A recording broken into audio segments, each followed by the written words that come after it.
Nous portons tous des blessures invisibles, des cicatrices émotionnelles gravées par le rejet, l'abandon, l'humiliation ou la trahison. Ces blessures de l'âme façonnent notre façon d'aimer, de travailler, de vivre. Mais bonne nouvelle, elles peuvent guérir. Aujourd'hui, je vous partage les clés pour transformer votre douleur en force. Selon les travaux de Lise Bourbeau, il existe 5 blessures fondamentales qui se forment dès l'enfant. Le rejet, cette sensation de ne pas avoir sa place, de ne pas être désiré, on se sent invisible. L'abandon, la peur d'être laissé seul, de ne pas être assez important pour qu'on reste. L'humiliation, c'est la honte profonde d'être qui on est, et souvent liée à des critiques sur notre corps ou nos besoins. Et aussi la blessure de la trahison. Le, le challenge à faire confiance après avoir été déçu par ceux qu'on aimait. L'injustice, ce sentiment d'avoir été traité de façon inégale, d'avoir manqué d'amour ou tout simplement de reconnaissance. Ces blessures créent des masques, des comportements de protection qui nous empêchent d'être pleinement nous-mêmes. La première étape de la guérison, c'est la conscience. Posez-vous ces questions. Est-ce que je cherche constamment à prouver ma valeur? Ai-je du mal à m'attacher ou au contraire, je m'accroche par peur d'être abandonné? Est-ce que je contrôle tout pour éviter d'être trahi? Est-ce que je me sens souvent victime d'injustice? Vos réactions émotionnelles exagérées sont des indices.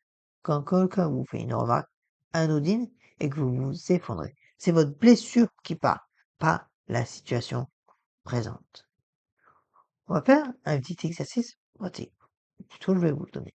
Tenez un journal émotionnel, notez les moments où vous réagissez de manière forte et cherchez le pattern derrière cette réaction. Le pattern, c'est le schéma. Guérir ces blessures n'est pas instantané, mais c'est possible. Voici 5 étapes essentielles. La première, accueillir la douleur. Stop à la fuite. Arrêtez de vous distraire avec le travail, les écrans ou les substances. Asseyez-vous avec votre douleur. Pleurez si nécessaire. La douleur qui n'est pas transformée est transmise. La deuxième étape, c'est comprendre l'origine. D'où vient cette blessure?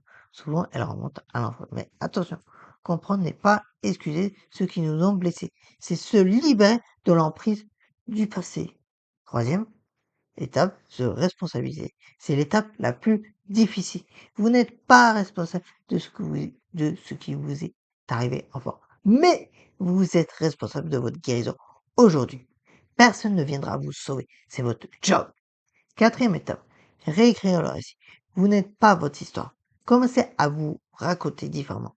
Au lieu de je suis quelqu'un d'abandonné, dites j'ai vécu un abandon, mais je choisis maintenant de créer des liens sains. Cinquième étape, pratiquez l'autocompassion. Traitez-vous comme vous traiteriez votre meilleur ami. Arrêtez l'autosabotage. Célébrez chaque petite victoire, chaque petit pas.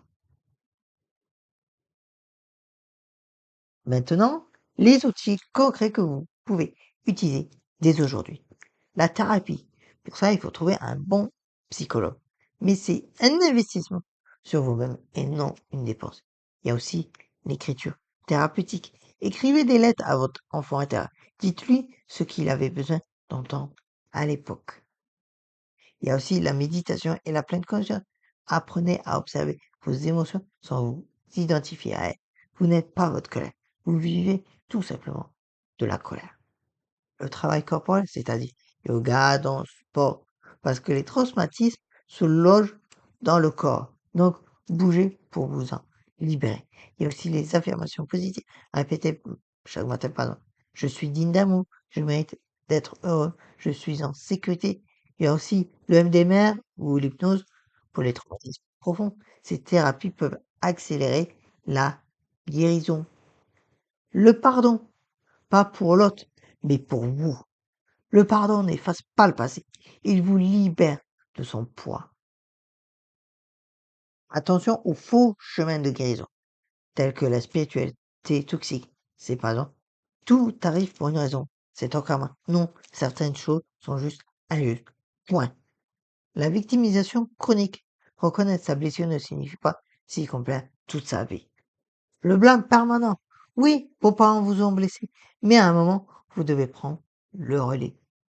La guérison par procuration. Votre partenaire, vos enfants ne sont pas là pour réparer vos blessures. La guérison est votre responsabilité et non personne d'autre. Vos blessures ne disparaîtront peut-être jamais complètement. Elles font partie de votre histoire, mais elles peuvent devenir des cicatrices. La preuve que vous avez survécu, que vous avez guéri.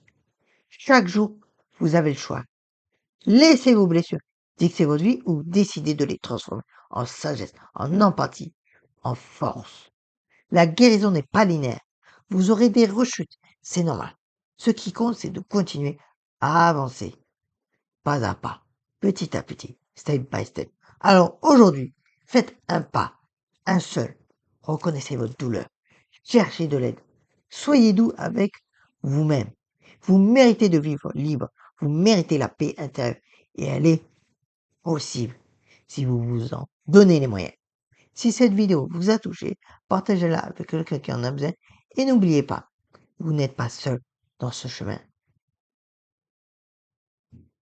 Prenez soin de vous. À très bientôt.